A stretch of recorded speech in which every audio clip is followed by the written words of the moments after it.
Hello વિદ્યાર્થી મિત્રો, નમસ્કાર. ઓનલાઈન વિડિયો લેક્ચરમાં આપનું હાર્દિક સ્વાગત છે. વિદ્યાર્થી મિત્રો, ધોરણ 12 કોમર્સ વાણિજ્ય વ્યવસ્થા અને સંચાલન ચેપ્ટર નંબર 6 દોરવણી.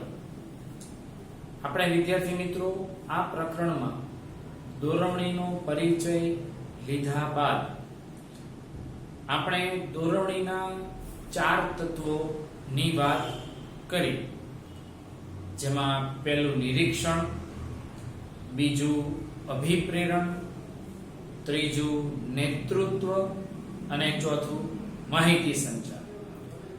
જેમાંથી આપણે નિરીક્ષણ અને અભિપ્રેરણ ની વાત કરી ચૂક્યા. હવે નંબર 3 દોરવણીનું ત્રીજું તત્વ છે નેતૃત્વ એટલે લીડરશિપ. નેતૃત્વ એટલે શું, તેની લાક્ષણિકતાઓ દ્વારા આપણે તેને વિસ્તૃત રીતે સમજવાનો પ્રયત્ન કરીશું. અને એ નેતૃત્વ એ નેતા દ્વારા થાય તો એક સારો નેતા કેવો હોવો જોઈએ, એ સારા નેતાના ગુણો પણ આપણી સામે આપેલા છે. આ પ્રશ્ન પણ અહીં 2 ગુણમાં અને નેતૃત્વનો અર્થ અને તેની લાક્ષણિકતા આ પ્રશ્ન 5 માર્ક્સ અને 3 માર્ક્સ બંને રીતે આ પ્રશ્ન પૂછી શકે. તો વિદ્યાર્થી મિત્રો, આપણે શરૂ કરીએ નેતૃત્વનો અર્થ અને તેની લાક્ષણિકતા. સૌથી પહેલા અર્થની વાત કરીએ. કોઈ પણ ધંધાકીય એકમના ધ્યેયની સિદ્ધિ માટે લોકોને સ્વેચ્છાપૂર્વક એટલે પોતાની ઈચ્છાએ પ્રયત્ન કરવા અને લોકો ઉપર અસર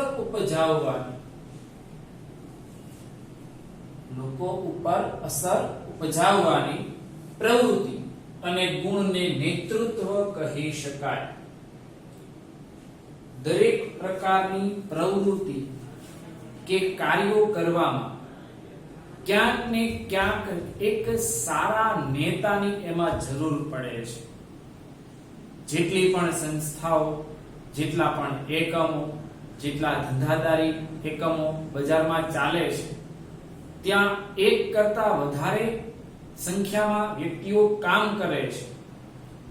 તો જ્યાં એક કરતા વધારે કર્મચારીઓ ભેગા થઈને જૂથમાં રહીને કાર્યો કરતા હોય તેવા એકમોમાં એક સારો નેતા હોય એ જરૂરી છે, જે તાબેદારોને એનામાં રહેલી ક્ષમતાઓ બહાર લાવવા પ્રયત્ન કરે, માર્ગદર્શન આપે, એ તાબેદારો ઉપર પોતાની અસર ઉપજાવશે, જેના દ્વારા તાબેદારો પ્રભાવિત થશે અને એ પ્રભાવિત થવાને કારણે એ કર્મચારીઓ પણ તે રીતે જ કાર્ય કરવા માટે દોરાય છે.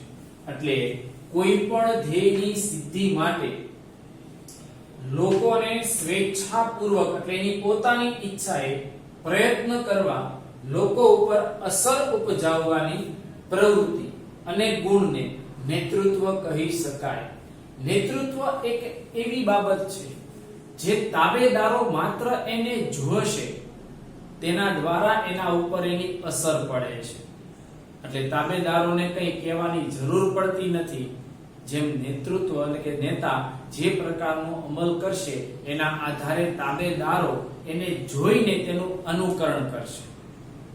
એટલે તેની જે કામ કરવાની બાબત છે એની અસર તાબેદારો પર પડે છે. એના ગુણો તાબેદારોમાં કેળવાય છે કે જે રીતે નેતા કામ કરે છે તે રીતે જ તાબેદારોએ પણ કામ કરવું જોઈએ. બીજી વ્યાખ્યા કંઈક આવી આપેલી છે કે અન્ય વ્યક્તિઓમાં ધ્યેય સિદ્ધ કરવાની, ઈચ્છા જાગૃત કરવાની કળા કે આવડત એટલે નેતૃત્વ કહી શકાય. અન્ય વ્યક્તિઓમાં ધ્યેય સિદ્ધ કરવાની ઈચ્છા જાગૃત કરવાની કળા કે આવડતને નેતૃત્વ કહી શકાય. તાબેદાર એ વ્યક્તિ જ છે અને નેતા પણ એક વ્યક્તિ જ છે, પણ નેતાએ પોતાના અનુભવ, તેમની આવડત, એની ચાતુર્યતાને કારણે એ તાબેદારો ઉપર એવી અસર ઉપજાવશે કે જે તાબેદારો એ ઈચ્છા, ધંધાકીય કામના હેતુને સિદ્ધ કરવાની ઈચ્છા એનામાં તૈયાર થશે. એ પ્રકારનું વાતાવરણ સર્જી દેશે, એ પ્રકારની પરિસ્થિતિનું નિર્માણ કરશે, એ પ્રકારની વ્યવસ્થા ગોઠવી આપશે જેથી તાબેદારોને આપોઆપ એ કામ પ્રત્યેની ઈચ્છા જાગૃત થાય છે. પણ એના માટે નેતાએ વિવિધ પ્રકારની પ્રવૃત્તિઓ કે વિવિધ પ્રકારની સુવિધાઓ તૈયાર કરવી પડે કે જે પોતાની બુદ્ધિ, ચાતુર્યતા અને અનુભવના આધારે પોતે એવા નિર્ણયો લે છે જેથી તાબેદારો ચોક્કસપણે એ કામ કરવા માટે તૈયાર થાય છે. ડોક્ટર જ્યોર્જ આર ટેરીની વ્યાખ્યા મુજબ નેતૃત્વ એ જૂથ ઉદ્દેશોની સિદ્ધિ માટે જૂથ સ્વેચ્છાએ પ્રયત્નો કરે એ રીતે કર્મચારીઓ ઉપર પોતાનો પ્રભાવ પાડવાની એક પ્રવૃત્તિ. નેતા એક વ્યક્તિ જ છે, પણ તેનામાં નેતૃત્વ ક્યારે તૈયાર થાય? જ્યારે તે પોતાના રહેલા ગુણો ને એવી રીતે અસરકારક બનાવશે જેનાથી તાબેદારોમાં એની છાપ પડશે. તાબેદારો એને જોવાથી જ એનાથી અભિપ્રેરિત થાય છે અને તે મુજબ જ પોતાની પ્રવૃત્તિઓ કરવા તૈયાર થાય છે. એટલે એને જૂથ સ્વેચ્છાએ, જૂથ ઉદ્દેશોની સિદ્ધિ માટે એ જૂથ સ્વેચ્છાએ પ્રયત્નો કરે. એને કેવું ન પડે કે તમે આ કામ કરો. એક તાબેદારો આપોઆપ નેતાની અસરકારકતાથી એ સમજી શકે આપણે આ કામ કરવાનું છે, આપણે આ કાર્ય આ રીતે કરવાનું છે. એ નેતાનો એટલો પ્રભાવ એ કર્મચારીઓ ઉપર પડે છે. એને કહેવાય નેતૃત્વ. ડોક્ટર જ્યોર્જ આર ટેરીના મતે આવી વ્યાખ્યા, આમ કુલ 3 એના અર્થ આપેલા છે. ખરા અર્થમાં જાઓ તો કોઈ પણ ધંધાકીય એકમમાં નેતાની જરૂર પડે જ છે, કેમ કે એકમની અંદર જુદી જુદી લાયકાત અને આવડત ધરાવતા અનેક કર્મચારીઓ કામ કરે છે.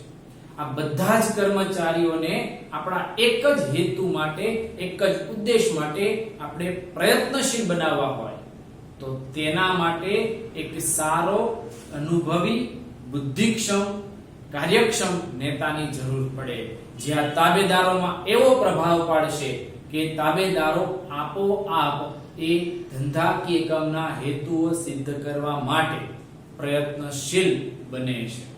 એના માટે તાબેદારો પર નેતાનો પ્રભાવ પડવો જોઈએ. અને નેતાનો પ્રભાવ પાડવા માટે નેતામાં ખરેખર એવા ગુણો, આવડત, અનુભવ, બુદ્ધિ, ચાતુર્યતા, કુશળતા, અભ્યાસ વગેરે હોવું જોઈએ. તો જ એ તાબેદારો પર તે પ્રભાવ પાડી શકે. આ 3 જેટલા એના અર્થ અથવા આપણે એને વ્યાખ્યા પણ કહી શકીએ. હવે જેમ તમને અગાઉ પણ વાત કરી છે કે કોઈ પણ બાબતનો વિસ્તૃત ખ્યાલ સમજવો હોય, ઓળખવો હોય તો એના લક્ષણો તપાસવા પડે જેનાથી આપણને એ બાબતનો પૂરો ખ્યાલ પ્રાપ્ત થાય. તેમ અહીં પણ આપણે નેતૃત્વનો સંપૂર્ણ ખ્યાલ સમજવો છે તો એના માટે આપણને અહીં લાક્ષણિકતાઓ આપી છે. 8 જેટલી લાક્ષણિકતાઓ દ્વારા આપણે નેતૃત્વનો વિસ્તૃત અભ્યાસ કરીશું. જોઈએ નંબર 1 થી શરૂ કરીએ. નંબર 1, તાબેદારોનું અસ્તિત્વ. જ્યાં નેતૃત્વ હોય ને ત્યાં તાબેદારો હોય એ જરૂરી છે. અથવા એમ પણ કહી શકાય કે જ્યાં નેતા હોય ત્યાં તાબેદારો હોવા જોઈએ. કારણ તાબેદારો વિના નેતાનો કોઈ અર્થ નથી, નેતૃત્વનું કોઈ પ્રાધાન્ય નથી. એ તાબેદારો હશે તો નેતાનું પ્રભુત્વ હશે. તાબેદારો ન હોય તો નેતા કોના ઉપર પોતાનો પ્રભાવ પાડી શકે, કોને એ સૂચનો આપી શકે, કોને માર્ગદર્શન આપે? તાબેદારો જ ન હોય તો નેતૃત્વ શક્ય નથી. એટલે નેતા હંમેશા તાબેદારોને નેતૃત્વ પૂરું પાડે છે. એટલે નેતૃત્વના અમલ માટે તાબેદારોનું અસ્તિત્વ હોય એ જરૂરી છે. જ્યાં તાબેદારો નથી હોતા ત્યાં નેતા જ નથી હોતા. કોઈ વ્યક્તિ એમ કહેતો હોય કે હું આ વિસ્તારનો નેતા છું, પણ એ વિસ્તારના કોઈ લોકો કે તાબેદારો એને સ્વીકારવા તૈયાર નથી, તો એ નેતા નથી, એનામાં નેતૃત્વની આવડત નથી. પણ જે કોઈ પણ પ્રકારના દબાવ વગર જાહેર જનતા કે જે કર્મચારીઓ જે વ્યક્તિને પ્રાધાન્ય આપે, જે વ્યક્તિને પસંદ કરે, એ વ્યક્તિ સાચો નેતા છે. એટલે તાબેદારોનું અસ્તિત્વ હોય એ જરૂરી છે. ખાલી નેતા નેતા કહેવાથી નેતા બની જવાતું નથી. એના માટે તાબેદારો પણ હોવા જોઈએ. બીજું છે સતત પ્રક્રિયા, કન્ટિન્યુ પ્રોસેસ. નેતૃત્વનું કાર્ય એક વખત શરૂ થાય એટલે તે સાતત્ય ધરાવે છે, એ સતતપણે ચાલુ રહેશે, એ ક્યારેય પણ અટકતું નથી. એક કાર્ય માટે નેતૃત્વ પૂરું થયું તો બીજા કાર્યમાં નેતૃત્વ શરૂ થાય, બીજા કાર્યમાં નેતૃત્વ પૂરું થાય તો ત્રીજા કાર્યમાં નેતૃત્વ શરૂ થાય. એમ સ્ટેપ બાય સ્ટેપ નેતૃત્વ કન્ટિન્યુ કરે છે. જ્યાં સુધી એકમનું અસ્તિત્વ હોય, જ્યાં સુધી એકમનું અસ્તિત્વ હોય ત્યાં સુધી તાબેદારોને નેતૃત્વ પૂરું પડે છે.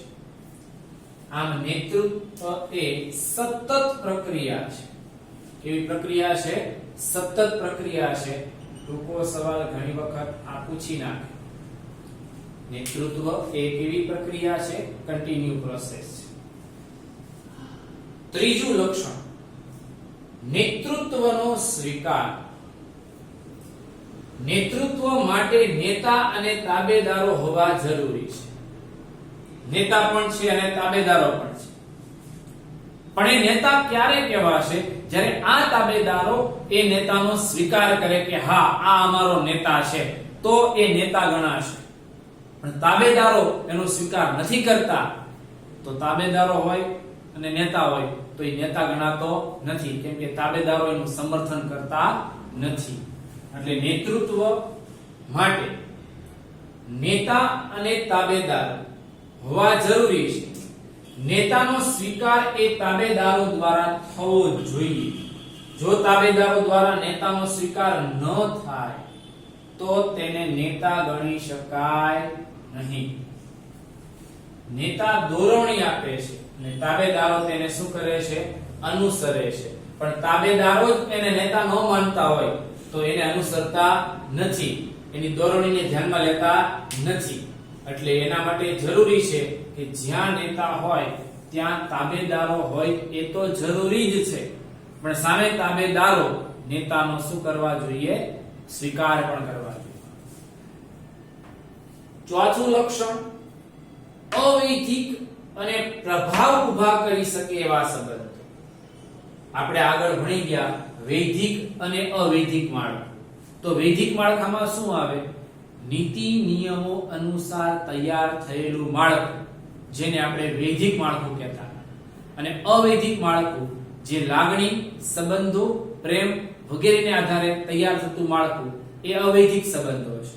તો અહીંયા નેતામાં, વૈધિક માળખામાં એ નેતા છે જ, કેમ કે કોઈ પણ એક કાર્યના વિભાગનો વડો છે, એનો હેડ છે, તો એ મુજબ એ વૈધિક બાબતો ધરાવે જ છે. પણ સાથે સાથે એ અવૈધિક પ્રભાવ પણ એનો હોવો જોઈએ.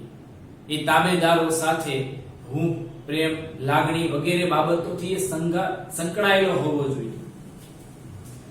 નેતા એ વૈધિક રીતે અમુક જૂથનો વડો છે, પરંતુ નેતાએ અવૈધિક રીતે પણ નેતા પરિચયમાં, તેના પરિચયમાં આવતી વ્યક્તિના વર્તન પર અસર ઉપજાવી શકે અને ધ્યેય સિદ્ધિ માટે તેમને પ્રેરિત કરે છે.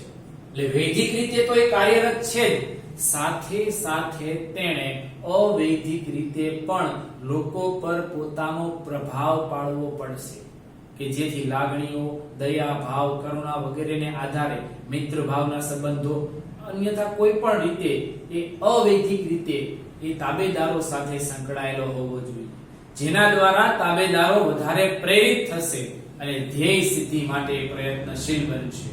તેના માટે વૈધિક તો હોય જ, પણ અવૈધિક પ્રભાવ પણ ઊભો કરી શકે એવો નેતામાં ગુણ હોવો જોઈએ. પાંચમું, અભિપ્રેરક. આપણે હમણાં જ નેતૃત્વ પહેલાના આગળના વિડીયોમાં આપણે ભણી ચૂક્યા કે અભિપ્રેરણ એટલે શું. અભિપ્રેરણમાં આપણે એની વિવિધ બાબતોનો પરિચય લીધો અને ત્યારબાદ આપણે અબ્રાહમ માસ્લો જે ઔદ્યોગિક મનોવૈજ્ઞાનિક છે એ અબ્રાહમ માસ્લોનો પણ આપણે વિચાર કર્યો, એનો અભ્યાસ કર્યો. તો એ મુજબ અહીંયા નેતૃત્વમાં પણ અભિપ્રેરણનું ગુણ નેતામાં હોવો જોઈએ. એક સારો નેતા એના તાબેદારોને સતત રીતે અભિપ્રેરિત કરવાની ક્ષમતા ધરાવતો હોવો જોઈએ. જે નેતા પોતાના તાબેદારોમાં આ બાબતો તૈયાર ન કરી શકે ને અભિપ્રેરણ પૂરું ન પાડી શકે, એ નેતા એ તાબેદારો દ્વારા ધ્યેયો સિદ્ધ કરાવી શકાતા નથી. એટલે નેતાગીરી તાબેદારોને પ્રોત્સાહિત કરવામાં સમાયેલી હોવાથી, નેતાગીરી એ તાબેદારોને પ્રોત્સાહિત કરવામાં સમાયેલી હોવાથી નેતા પ્રથમ તેમના તાબેદારોને પ્રોત્સાહિત કરીને ઈચ્છિત પરિણામો મેળવે છે. એના તાબેદારોને ખુશ કરવા પડે, એટલે પ્રસન્ન કરવા પડે, તો જ એ ધંધાના નક્કી કરેલા હેતુઓ સિદ્ધ કરી શકે છે. છઠ્ઠું નંબર છે આદર્શ વ્યક્તિત્વ. નેતાનું વ્યક્તિત્વ એક આદર્શ હોવું જોઈએ. આદર્શ એટલે શું? જે કોઈ પણ વ્યક્તિ એનો વિરોધ ન કરતો. દાખલા તરીકે એકમની અંદર 100 કર્મચારી કામ કરે છે, એનો ઉપરી અધિકારી એક જ છે, તો એ 100 માંથી કોઈ પણ એ વ્યક્તિ જે ઉપર બેઠેલો છે એનો વિરોધ કે એના વિશે બાબતો નબળી ન કહી શકતા હોય, નેગેટિવિટી એના મનમાં ન હોય, હંમેશા હકારાત્મક વલણો સાથે જે પ્રયત્નો કરતા હોય, તો એનું આદર્શ વ્યક્તિત્વ કહેવાય. દાખલા તરીકે એપીજે અબ્દુલ કલામ છે, સરદાર વલ્લભભાઈ પટેલ છે, આ બધા લોકો આદર્શ વ્યક્તિત્વ ધરાવતા, કેમ કે એનો કોઈ વિરોધ ન કરી શકતા, એનો વિરોધ થઈ શકે એમ જ નહોતો, કેમ કે એ વ્યક્તિઓ એટલા પ્રભાવશાળી હતા.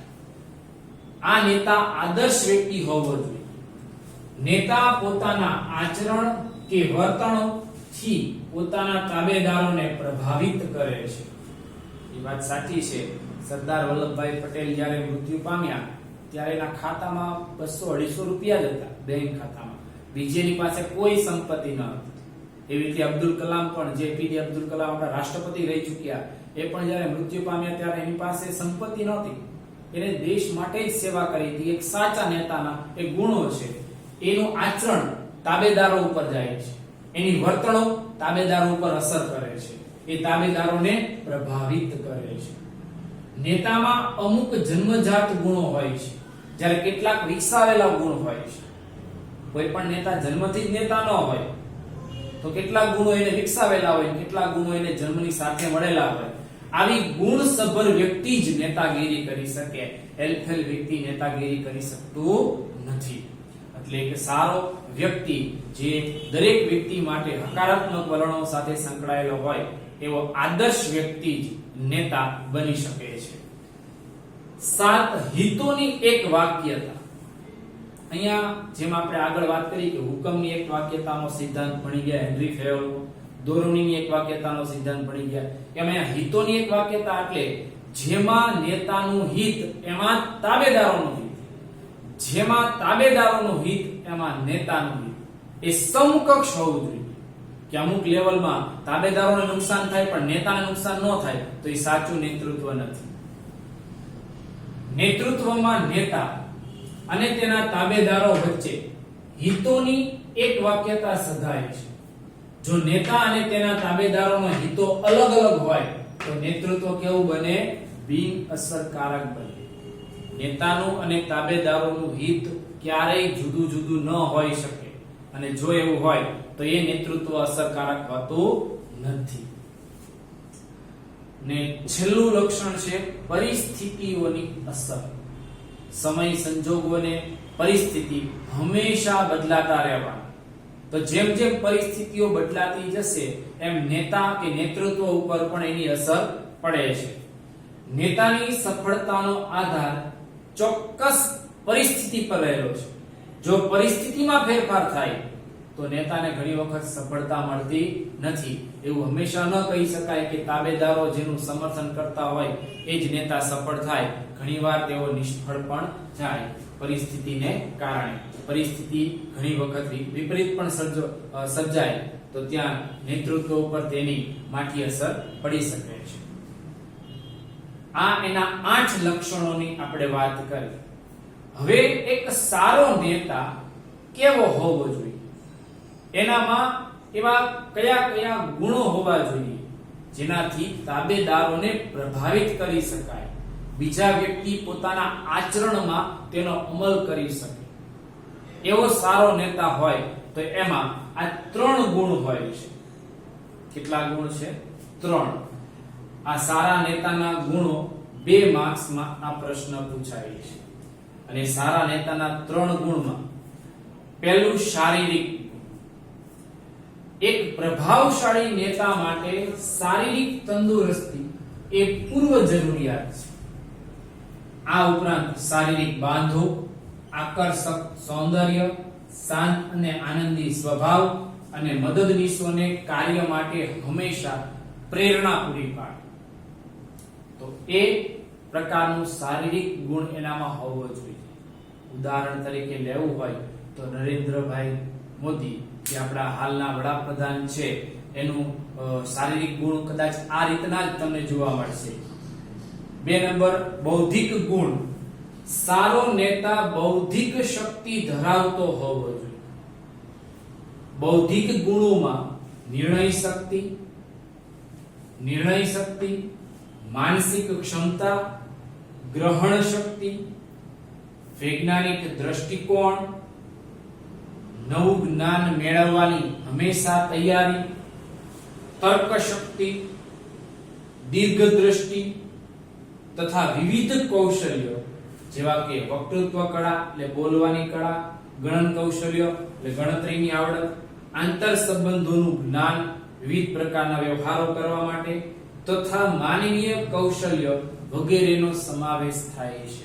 જો આટલા ગુણો એ નેતામાં કે વ્યક્તિમાં હોય તો તે બૌદ્ધિક ગુણો ધરાવે છે. શારીરિક ગુણોમાં શારીરિક બાંધો, આકર્ષક સૌંદર્ય, શાંત આનંદી સ્વભાવ, મદદનીશોને કાર્ય પ્રેરણા એ શારીરિક ગુણ. બૌદ્ધિક ગુણમાં નિર્ણય શક્તિ, માનસિક ક્ષમતા, ગ્રહણ શક્તિ, વૈજ્ઞાનિક દ્રષ્ટિકોણ, નવું જ્ઞાન મેળવવાની તૈયારી, તર્ક શક્તિ, દીર્ઘદ્રષ્ટિ અને વિવિધ કૌશલ્યોમાં વક્તૃત્વ કળા, ગણન કૌશલ્ય, આંતર સંબંધોનું જ્ઞાન તથા માનવીય કૌશલ્ય આ એના બૌદ્ધિક ગુણો હોવા જોઈએ. અને એના કરતા સૌથી અગત્યનું આ 2 સાથે ત્રીજું સૌથી અગત્યનું ગુણ છે માનસિક ગુણ. નેતામાં આ માનસિક ગુણ હોવો જોઈએ, જેમાં મનોવૈજ્ઞાનિક ગુણોમાં પ્રભાવશાળી વ્યક્તિત્વ, સામેવાળા વ્યક્તિ જોવે તા એનાથી પ્રભાવિત થવા જોઈએ. ઉત્સાહ, સતત ઉત્સાહિત હોવા જોઈએ. સાહસિકતા, કોઈ પણ પ્રકારનું કાર્ય કરવાની સાહસ એનામાં હોવી જોઈએ. સહકારની ભાવના, દરેકની સાથે સહકારપૂર્ણ વર્તન કરે. બુદ્ધિ ચાતુર્યતા, કાર્યમાં સતત રુચિ હોય, લાગણી હોય તથા વિવેક વર્તન વાળો વ્યક્તિ હોય. આ બધા ગુણો જે વ્યક્તિમાં હોય તે જ એક સારો નેતા બની શકે.